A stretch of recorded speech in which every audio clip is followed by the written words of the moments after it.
Cangkok merupakan salah satu cara perkembangbiakan vegetatif buatan yang bertujuan untuk memperbanyak tanaman yang memiliki sifat yang sama dengan induknya dan cepat menghasilkan. Contohnya, mangga, jambu, dan rambutan. Menempel atau yang biasa disebut juga dengan okulasi adalah memperbanyak tumbuhan dengan cara menempelkan tunas muda pada ranting atau batang pada tumbuhan induk yang lain, contohnya belimbing, mangga, dan kelengkeng. Menyambung atau kopulasi adalah cara memperbanyak tumbuhan dengan menggabungkan batang bawah dengan batang atas dari tumbuhan yang berbeda, sehingga diperoleh tanaman yang baru, contohnya tomat dan terong. Merunduk adalah proses perkembangbiakan vegetatif buatan yang dilakukan pada tumbuhan bercabang panjang dengan merundukkannya ke tanah.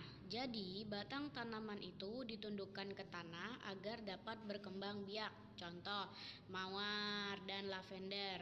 Stek merupakan perkembangbiakan yang dilakukan dengan cara menanam di bagian tertentu dari tumbuhan tanpa menunggu munculnya akar baru pada bagian tanaman tersebut. Contohnya lumur dan jamur.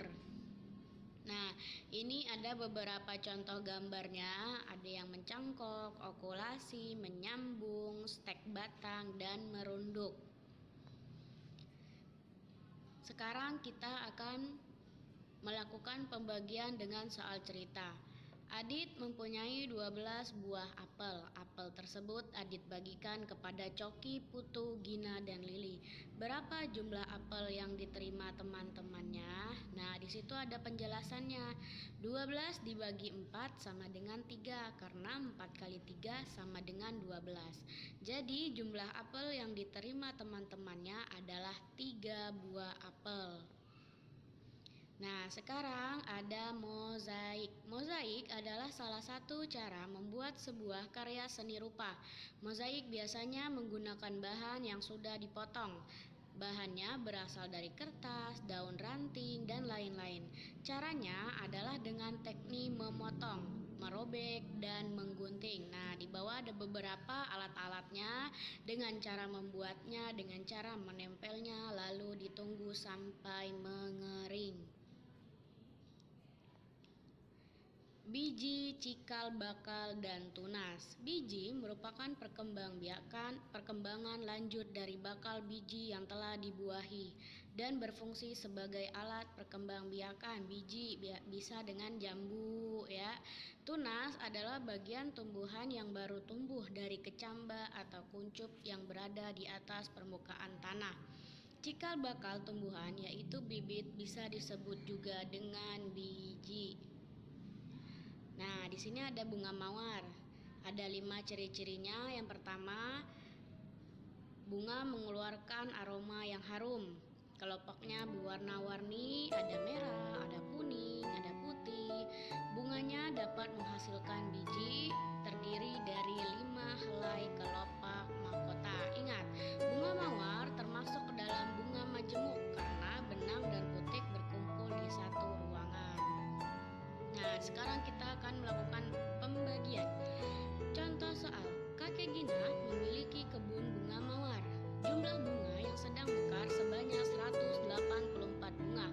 Terdapat 4 warna mawar pada kebun bunga tersebut. Jika tanaman bunga mawar setiap warnanya sama banyak, berapa jumlah bunga mawar setiap kelompok warnanya? Nah, di situ yang dilingkarin 184 dibagi 4. 4 dikali 4 sama dengan 16. 4-nya taruh di atas, 16-nya di bawah. 8 dikurang 6, 2. 1 kurang 1 sama dengan 0, tidak usah ditulis lagi, langsung kita turunkan angka 4-nya, 24. Nah, jadi 4 kali berapa yang menghasilkan 24? 4 dikali 6 sama dengan 24. 24 dikurang 24 sama dengan 0. Jadi, hasil dari pembagian 184 dibagi 4 sama dengan 46. Perkembangbiakan ubi kayu. Ubi kayu bisa disebut juga dengan singkong. Ubi kayu bisa ditanam secara buatan dengan stek. Caranya dipotong, Terus bagian bawah dibuat runcing lalu ditancapkan. Berjarak antara batang setek sekitar 20 sampai 30 cm. Nah, ubi bisa dipanen setelah paling lama itu 10 sampai 12 bulan atau sama dengan 1 tahun. Karbohidrat adalah sumber energi utama bagi tubuh. Tubuh mengubah gula sederhana dari pati kompleks menjadi glukosa untuk dijadikan sebagai sumber energi sel tubuh. Makanan yang menjadi gizi dasar disebut makanan pokok. Nah, makanan pokok biasanya tidak menyediakan keseluruhan nutrisi yang dibutuhkan tubuh. Oleh karena itu, makanan pokok dilengkapi dengan lauk pauk, gizi, nutrisi agar dapat mencegah kekurangan gizi seseorang. Stek merupakan perkembangbiakan yang dilakukan dengan cara menanam di bagian tertentu dari tumbuhan tanpa menunggu munculnya akar baru pada tanaman tersebut. Tumbuhan dan perkembangbiakan dengan spora. Nah, spora itu contohnya lumur dan jamur ya. Terus letaknya ada di belakang daun, bentuknya serbuk dan disimpan dalam sebuah kotak. Kotak itu disebut dengan sporagium, adalah alat untuk perkembangbiakan. Bentuk spora sangat kecil, untuk bisa melihatnya harus menggunakan mikroskop, ya itu nama alatnya. Apa itu mikroskop? Mikroskop adalah sebuah alat untuk melihat objek yang terlalu kecil untuk dilihat secara kasat mata. Suplir adalah tumbuhan paku populer untuk menghias ruangan atau taman yang termasuk dalam marga adiantum. Oke, terima kasih atas perhatiannya. Semoga bermanfaat untuk kalian semua. Apabila ada yang penting boleh dicatat. Ibu akhiri, wassalamualaikum warahmatullahi wabarakatuh.